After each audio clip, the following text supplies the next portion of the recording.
is Parshas Vayishlach. Yaakov meets Esav. Yaakov takes on Esav's malach. It's a Moedik Parsha. What's going on over here?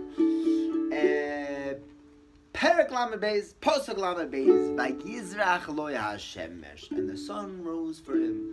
The sun rose for Yaakov. Pashut Pshat. The sun rose for Yaakov. So you have to ask, what do you mean it rose for Yaakov? It rises for everyone. Vayizrach Hashemesh. The sun rises, sun falls, sun sets, right? And the Vayishlach was walking with his father, and the father asked his son, what do you think when you see the sun rising? So the Vayishlach, even when he was a little child, he said, when the sun rises, it's fiery red. It's not like just bright, it's red. It's red with passion, with excitement of what it's going to accomplish that day. When the sun sets, after a day of letting the whole world grow, sharing warmth and just good feelings, the sun is wonderful. When it sets, it turns red from embarrassment of what it did and what it could have done. Sunrise, sunsets. So here the sun rose for Yaakov Avinu. So Chazal do tell us that it rose extra early for him. It's true, it was a special sunrise, but even in that pshat, you can still ask, the sunrise is for everybody. Right? When Yeshua, got to stop the sun to stop, it stopped for everyone. Last week, when the sun set early for Yaakov, Pashtus, it set early for everyone. But Vayishlach lo Hashemesh. I think the Vort is as follows. We have to look at everything that happens in the world like it's for Loi. It's for you, it's for me. Mishnah Berkava says, we have to act as if the entire world is riding on us, not in a gaiva way, in a responsibility way. We are the chosen people. That means I get everything great. That means I'm better. It means I have a greater responsibility. I was chosen for this task. I am in the army. I'm not a civilian. There are things that are special about me. And Yaakov understood that when the sun was rising, it wasn't just a phenomenon for him to be like, interesting. Next, it's not just a news bulletin, it's not just headlines. Headlines are messages to us. Yes, to every individual person, it's a separate message telling you something special, and everyone has to interpret it and take it in their own way. Rabbi Victor Miller said, you don't have to learn, he see every article that's written, every mishigas that's probably generated by AI nowadays anyways, but to know what's going on in the world, because there are messages that Hashem is sending to us through the headlines, through current events. And the truth is, you don't have to busy yourself with every Narishkeit and every event that happens. It is, just coming from a mental health perspective, it's a terrible thing to do, to indulge in every horror tragedy that happens constantly. But the things that are big, we should take it as if there are lessons and messages to us. And personally, this was a beautiful message because I've been struggling with stories. And considering that this whole platform is called a Vort Story and Song, I find that a lot of stories are presented from and Hashem made it all wonderful in the end. And that's not necessarily true. Often, Hashem makes it that it's not wonderful in the end. It's good. It's the best thing for that person. But we tend to be peddling around all the wonderful good stories. This Vort tells me that when something good happens, and it's true, it doesn't always happen, but there's a message there. If I heard this story, then there's a message that I can take from it. And if the message is that Hashem was looking out for him, then even when things don't work out so well for me, that same Hashem is looking out for me. Here's a story. You probably heard it. It's a Maridik story. The tuna can on fire.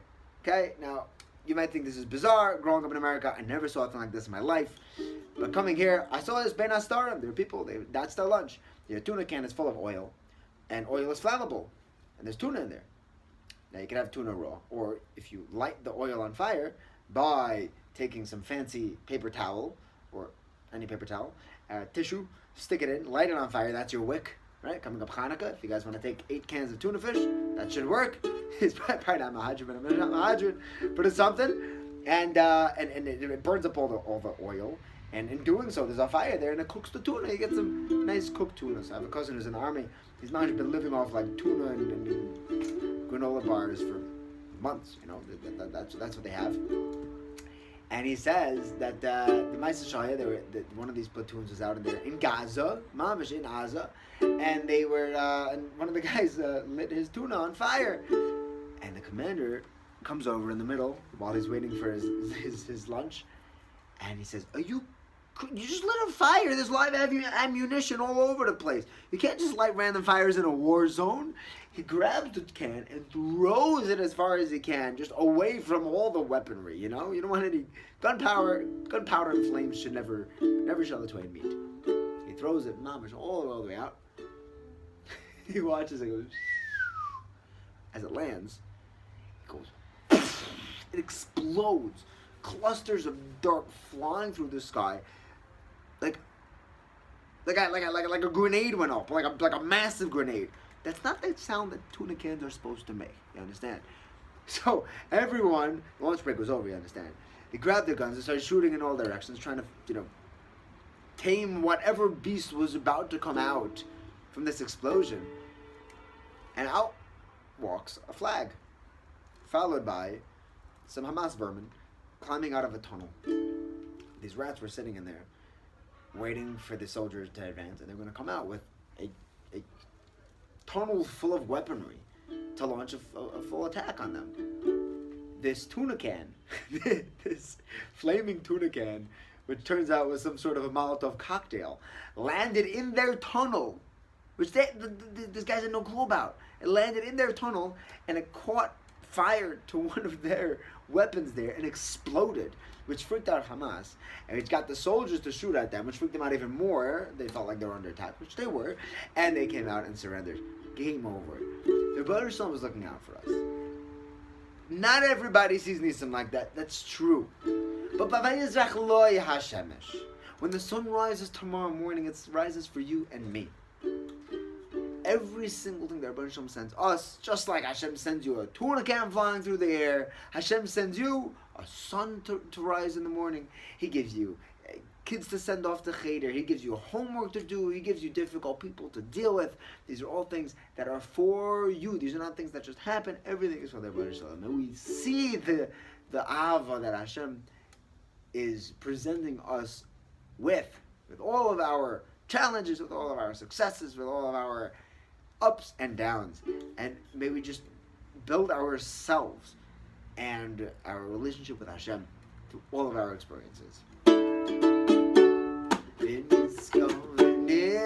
Hashem levadoi, Hashem levadoi, ma'yoimahu.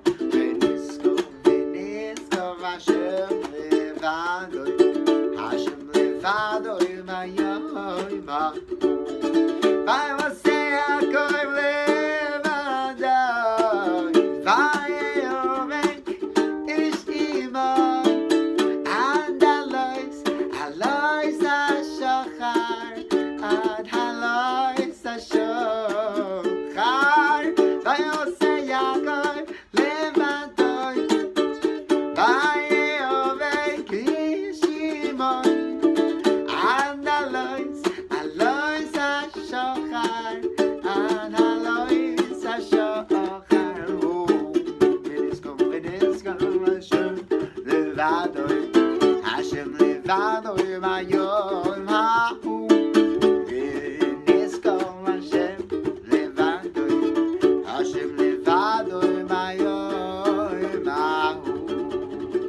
Good Shabbos.